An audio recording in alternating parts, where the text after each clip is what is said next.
On ne devient pas médecin par hasard. Je me souviens d'un prof qui nous avait dit ça, genre en 2e année de fac.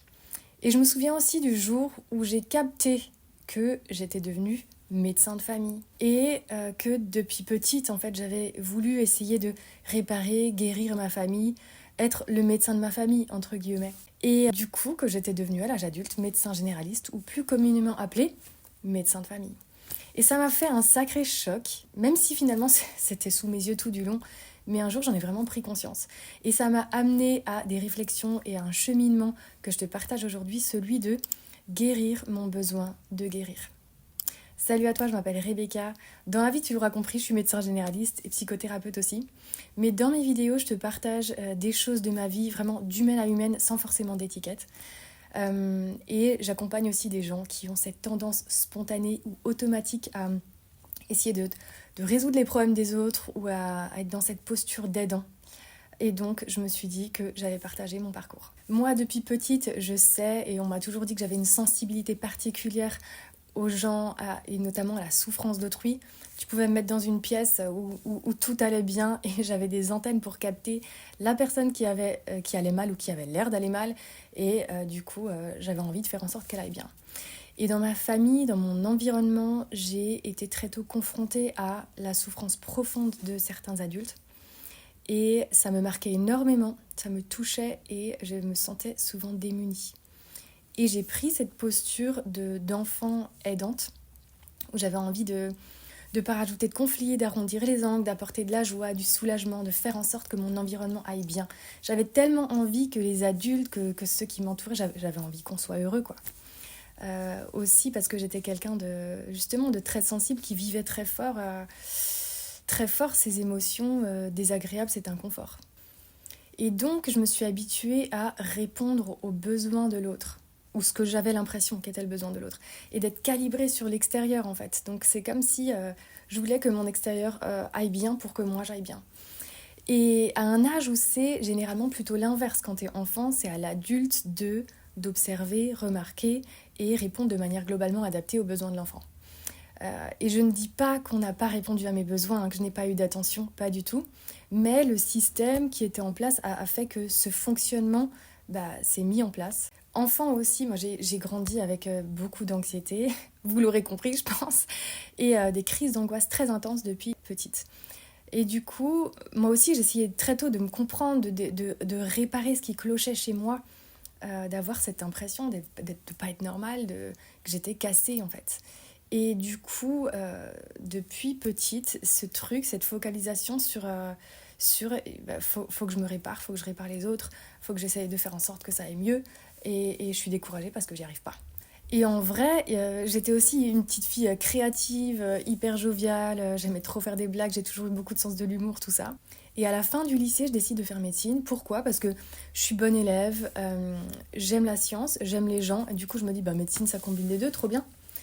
Mais en vrai, y a plein d'autres trucs qui m'intéressaient. Genre j'étais passionnée de cosmétiques et de chimie, je me suis dit, vas-y je fais chercheuse en cosmétologie, j'aime énormément la musique, les interviews d'artistes, j'étais obsédée par ça, être journaliste musicale, être plutôt dans la direction artistique, des trucs plus créatifs. Mais je vais vers la médecine. Du coup, je vais en médecine, mais je suis dans une période très difficile, la période la plus difficile de ma vie, ce sera peut-être le sujet d'une autre vidéo, et je rate ma première année, comme beaucoup. Mais là, pour moi, je vais pas bien, je prends un an de break et du coup, je sais plus quoi faire. Et mes parents, ils me soutiennent, hein, ils financent mon année de break, ils me laissent libre de faire ce que je veux. Mais il y a quand même tout ce renforcement positif autour du fait d'être une bonne élève. Les études de médecine, c'est, je trouve, vachement louable. Moi, tout mon entourage était mais génial, mais vas-y, retourne et tout. Bref, je choisis de retourner en médecine. C'est un choix que je pense que j'ai fait en paix, aligné à mes valeurs. Donc je remets pas complètement tout en question. Mais je remarque des choses aussi. Je remarque tout ce renforcement positif qui a orienté mon choix. Je remarque aussi que moi j'hésitais entre faire infirmière, psycho ou médecine, donc ça restait dans le champ. En fait, c'était tout ce que je connaissais. Et aussi, j'ai toujours eu envie de faire de longues études et que ça soit difficile. Ça, c'est un truc que je voulais. C'était important pour moi parce que l'école me rassurait. Le cadre de l'école, justement, je savais à quoi m'attendre. Et si je travaillais bien, j'avais de bons résultats, ça me rassurait sur ma valeur. J'avais l'impression aussi de prouver qui j'étais. Et ça, ça me rassurait dans mon identité. Avec peut-être ce point commun de devoir réviser pour des examens, de devoir solutionner des trucs tout le temps, quoi. Peut-être que j'abuse, mais en tout cas, c'est ma lecture. Et j'étudie la médecine, j'étudie aussi la psychologie, le fonctionnement du corps humain, de la psyché, du normal, du pathologique, tellement de listes de symptômes, de maladies et de traitements à mettre en place pour que ça aille bien, pour que ça aille mieux. Et en moi, ce conditionnement est renforcé en fait de chaque fois voir ce qui va pas et essayer de le résoudre, voir ce qui va pas, essayer de le résoudre. Et entre guillemets, c'est pas un mauvais fonctionnement, hein, c'est hyper utile. C'est juste le truc que quand ça commence à s'imposer à nous, s'imposer à moi, et ben ça peut être enfermant. Et on peut se sentir enfermé dans ce besoin de guérir en fait tout le temps. Et moi, ça a énormément impacté au final ma relation à moi-même, ma relation à ma famille, mes amis, ma vie amoureuse aussi, d'être que focalisée sur ce qui va pas, d'être cette mitraillette à donner des conseils tout le temps. Parce que quand on est médecin généraliste ensuite, dans nos journées où il y a 20 à 30 patients qui ont chacun entre 1 et 5 problèmes, et que du coup on est pris par le temps et qu'on essaye au final de régler un maximum de problèmes dans un minimum de temps. Et que quand tu es en train de taper sur ton dossier et de régler le traitement diabétique d'un patient, et ben, il va te parler des conflits qu'il a avec sa femme et de comment ça impacte son moral. Si tu ne conduis pas intentionnellement ta barque et si tu ne cadres pas les choses, et ben, ça part dans tous les sens. Et moi, du coup, au final, dans ma relation à moi, j'étais constamment submergée par les problèmes des gens, sans parler des miens, et à aussi ne plus avoir de jus pour moi quand je rentre du boulot, pour mes autres relations et tout. Et dans mes relations à mes proches aussi, d'être dans ce mode de tu m'exposes un problème, bam, bam, bam, bam, je te mitraille de solutions. c'est pas forcément bénéfique pour une relation. Donc j'étais sans repos, et ça a aussi étouffé ma créativité, tout ce qui m'apportait de la joie et tout, parce que j'avais plus de temps pour ça. La parenthèse, c'est mon vécu, hein, c'est pas le vécu de tout le monde. J'ai des amis médecins qui vivent ça très bien et qui n'ont pas ce rapport, ou qui n'étaient pas enfermés par ce besoin de guérir, hein. Donc c'est pas du tout un automatisme et je ne généralise pas. C'est mon vécu lié aussi à mes prédispositions, ma sensibilité et puis mes expériences. Et vient ce jour où je suis frappée par le fait d'être médecin de famille, et je me souviens que je prends un temps, j'écris dans un carnet, et je marque spontanément, je renonce à mon rôle de médecin de famille. Je renonce à mon rôle de médecin de famille et je souligne comme ça et je l'absorbe, quoi. Et ça a été le début de ce cheminement, il y a plusieurs années maintenant, de sortir de ce besoin automatique de guérir. Et il y a 4 choses qui m'ont aidée quand j'y repense, et je te les partage. Premièrement, c'est me reconnecter à moi. Parce que être captivé par les problèmes des autres, ça peut être un moyen de finalement ne pas penser à soi, de se couper, se dissocier de soi. Et même par rapport à nous-mêmes, quand on fait que de ruminer et d'être dans notre tête par rapport aux problèmes, ça peut être une réponse traumatique, parce que quand on se sent insécure ou pas bien dans notre environnement ou dans notre corps, notamment quand on a de l'anxiété et que ça peut donner beaucoup de sensations inconfortables, on peut entre guillemets fuir dans notre tête et être en mode pilote automatique, mais c'est le hamster dans sa roue, ça n'aboutit à rien. Et du coup, il y a ce process de se reconnecter à soi, mais même à ses sensations corporelles et à ses besoins dans le moment présent.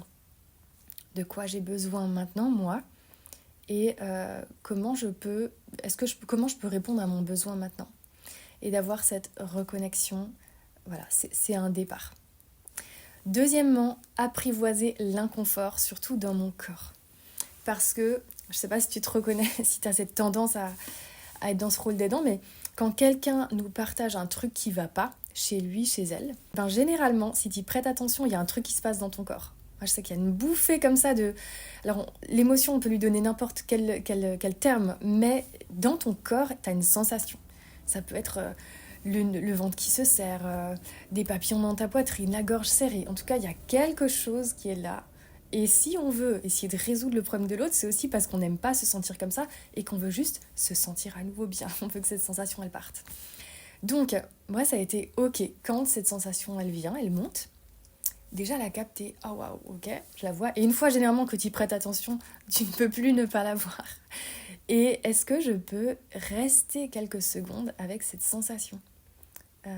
sans répondre automatiquement.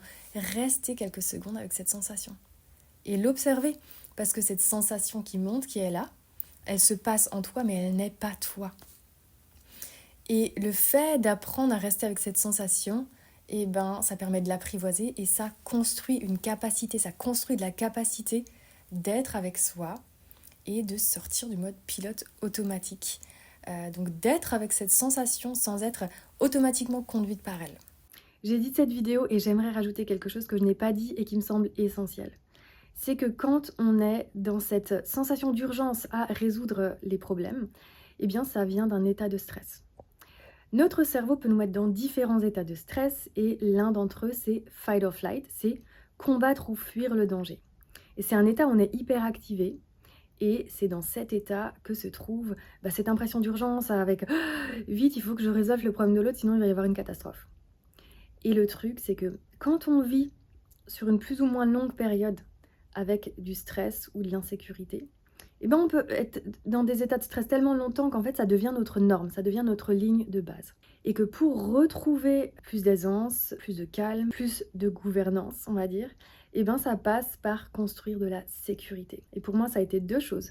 Construire de la sécurité dans mon environnement, avoir un environnement globalement stable et prévisible. Ça ne veut pas dire fuir tout conflit, toute difficulté, mais que dans la majeure partie du temps, ce soit stable et prévisible. Parce que forcément, si on est dans un environnement, il y a des sources d'insécurité, de stress tout le temps, en fait, on va être activé trop souvent pour que notre système nerveux puisse être dans un état de calme. Et deuxièmement, c'est créer de la sécurité en moi, dans mon corps, dans mes ressentis, dans mes expériences. J'ai parlé de capacité, construire de la capacité à effectivement ressentir, traverser les sensations inconfortables. On ne peut pas construire la capacité sans socle de sécurité, en fait. Sinon, c'est bancal. Mais donc, je voulais rajouter cette notion de sécurité. Donc, capacité, sécurité, ça va de pair. Troisièmement, cultiver mon jardin. Au lieu de passer tout mon temps à arracher des mauvaises herbes, je plante des fleurs pour que ça change le décor aussi. Et du coup, j'ai la chance de travailler à temps partiel dans une sortie de burn-out que j'ai eu, de prendre du temps pour des activités que j'aime, pour des loisirs. Et ça peut sembler logique et automatique pour plein de gens, mais pareil, dans un quotidien de médecin, c'est pas forcément évident. Et quatrièmement, me donner le droit, la permission de ne pas tout réparer. Parce que être dans ce mode de réparation, ça peut être aussi une tentative de contrôle. Comme je l'ai dit avant, dans un environnement insécure, quand on se sent insécure, essayer de réparer des trucs, ça peut, on a l'impression de contrôler un minimum quelque chose.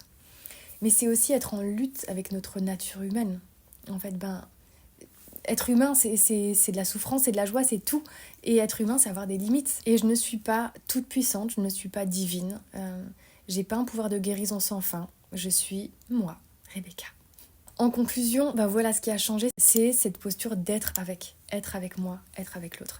Et au final, est-ce que cette vidéo, c'est pas une volonté de t'aider toi ou de m'aider moi ? Je me suis dit, je me suis posé la question. En tout cas, cette vidéo est exposante de parler de ça, c'est même gênant, je dépasse un inconfort pour le faire. C'est un partage. Et si effectivement il y a des choses qui résonnent chez toi, je serais curieuse si tu as envie de me laisser un commentaire, de dire ce que tu as à me partager. Merci beaucoup de m'avoir regardé jusque-là et je te dis à bientôt dans la prochaine vidéo.